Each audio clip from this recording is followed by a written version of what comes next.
What is it that I need? And how would somebody show me?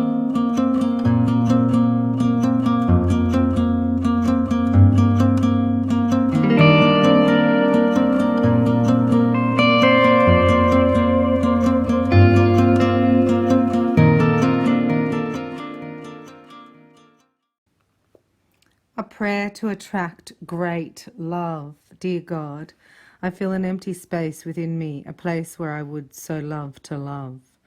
I know that if my beloved came here, I would adore and cherish, honor and serve him or her. Please give me the opportunity to expand my heart into the life of another in the holiest way, the most beautiful way, the most intimate way, if that serves your purpose. For I would learn the secrets of love and use what I learn to grace the life of another. What a marvelous possibility, Lord, that such a treasure would be placed in my hands. Please do this, and I will try my best. Amen. I will do the will of God. Intimacy. The purpose of intimate partnership is for us to midwife the perfection in each other. The point of love is to reveal to us the light inside. This is the lesson we are meant to learn, and that in one way or another we will learn. If we are unconscious about these issues, if we fail to live up to the sacred challenges of loving another person, then we will experience disastrous relationships, and the disasters will motivate us to grow. If we are conscious and careful, then we will experience the processes of growth through the joys of love instead of pain. There is the same angel over every relationship, showing us into the next stage of our development, whether we are cracked open by light or cracked open by despair. We have a choice whether or not to love, but we have no choice whether or not to grow. Our intimate love is our partner on a holy adventure. With this person, we are given the chance to move into the center of things, in the spiritual space of intimate connection. We have the power to heal and be healed.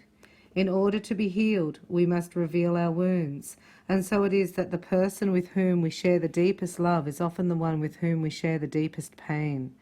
For when we hold a person deeply in our hearts, we hold their darkness as well as the light.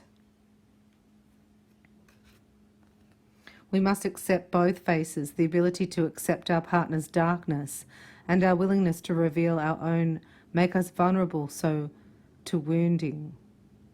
But these are sacred wounds, they are prelude to sacred healing. Intimacy doesn't mean that both people are perfect. It doesn't even mean that one person is perfect. It means that two people understand that we are all wounded and we are all here to be healed. The key to empowerment in any area is understanding its purpose, and the purpose of intimacy is healing. Honoring our connection to another person is a way of honoring God. A relationship is more of an assignment than a choice. A powerful connection between two people is a potent psychic factor that exists regardless of either person's opinion about the relationship. We can walk away from the assignment, but we cannot walk away from the lesson it presents. Sweeping challenges under the rug doesn't get rid of problems because the universe is hologrammatic. Failure to complete in one area will always be reflected elsewhere. We stay with a relationship until a lesson is learned, or we simply learn it another way. If honest communication between two people isn't extended to the point of a resolution and peace, the energy will attach itself to the psyche of both people and appear again as wounding in another relationship. Intimacy is depth of learning. The Bible doesn't say that Adam and Eve were together for a long time, but it does say that they were naked and unembarrassed. Intimacy means that we're naked and free. Sometimes in that nakedness, what we reveal is how far apart we are. If we're afraid to reveal that, the distance remains. Intimacy means we're safe enough to reveal the truth in all its creative chaos. That is how the wounds of mankind are exorcised. If a space is created in which two people are totally free to reveal their walls, those walls in time come down. Commitment is not just to the other person, but to the experience of truth. Our goal is not perfect form, but perfect content. We mustn't try to get a relationship to fit into our ego's plans, but rather to learn how the relationship fits into God's plans. Only honest communication can guide us in that pursuit. I once said to a couple, "I have no idea if you are supposed to be together, but neither do you know." There's not enough honesty between you at this point for either one of you to be trusting your opinion either way. On any given day that the truth is not communicated between a couple, the couple builds up negative mass that will explode in their faces in time. Many times we don't share the truth because we're afraid it would upset the other person to hear how we feel. I'm feeling claustrophobic. I feel ignored, etc. Negative emotions, however, have a place in intimacy. They need to be revealed in order to be detoxed. Having negative emotions doesn't make us bad. Thinking that they do is what keeps so many people from exposing their emotions. It is when our feelings, all our feelings, are revealed appropriately and then forgiven that we have a chance to heal. Feelings need to be accepted as they are before they can transform. In the presence of light, and non-judgmental listening is light, all truth moves on to a higher level. We needn't ever worry that if we really get to the truth in a situation, the truth might be dark. The opposite is true. The ultimate truth is always light, because all things end up in God. It is repressed truth that is dark. When negativity is kept inside, it smoulders and festers and ultimately finds its way into dysfunctional and destructive expression. As soon as you start trying to hide your darkness, you are bound to hide your light. This is the spiritual meaning of intimacy, growth inward, past our masks and fears and recklessness to the sacred place where we are naked before God and each other.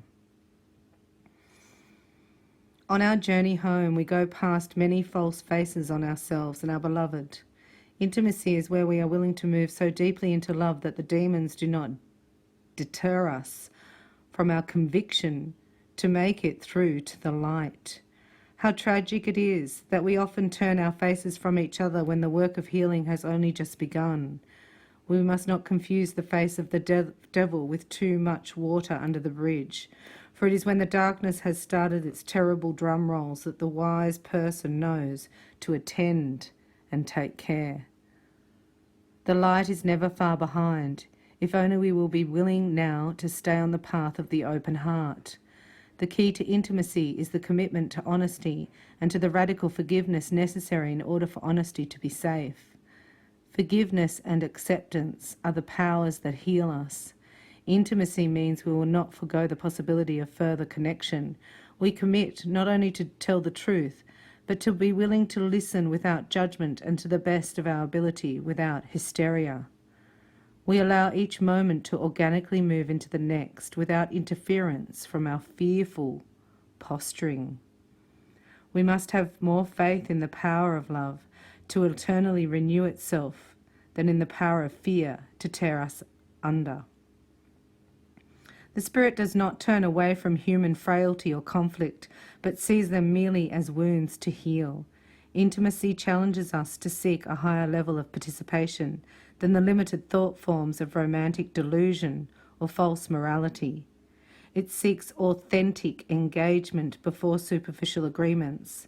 It means that we will always try to show up for love. It's an adult activity and at times a very difficult pursuit.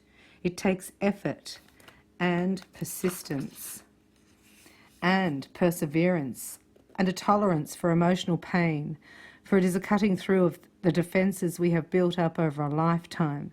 It is the most courageous endeavour which demands great respect for ourselves and others.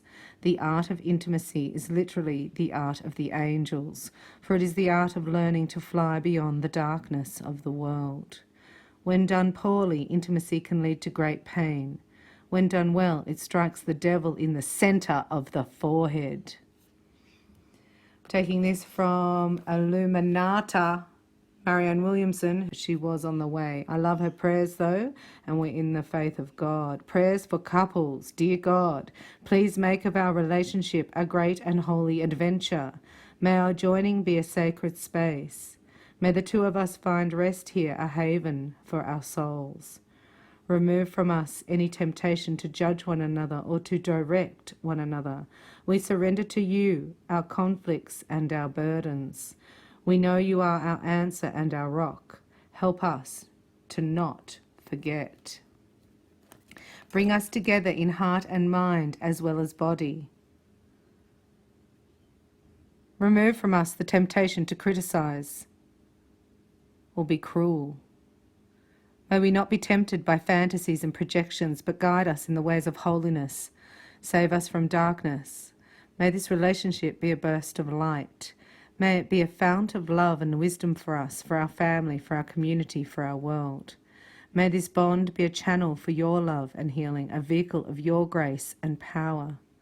As lessons come and challenges grow, let us not be tempted to forsake each other. Let us always remember that in each other we have the most beautiful woman, the most beautiful man, the strongest one, the sacred one in whose arms we are repaired. May we remain young in this relationship. May we grow wise in this relationship. Bring us what you desire for us and show us how you would have us be. Thank you, dear God. You who are the cement between us, thank you for this love. Amen. Dear God, please bring us big life and big love. Deep life and deep love. We wish to show up now with pure and noble hearts that we might midwife the perfection in each other. May we see each other's greatness and invoke each other's light. We surrender all the ways, both those we are aware of and those that remain unconscious, in which we block our love for each other. We surrender our defenses. We are ready to bring forth the holiest vibrations of love and healing between us. When we are afraid to love, where we have built walls in front of our hearts, may we be healed and set free. When we are needy or do not know how to behave or tend to control or to judge or to fix or be dishonest, please, dear God, show us another way. We surrender ourselves to love. We surrender our love to you. May it serve your purposes. May it receive your blessing and carry your power. May we never forsake each other. Thank you very much. Amen. And then it goes into here, fear of intimacy. Thank you, Marianne Williamson.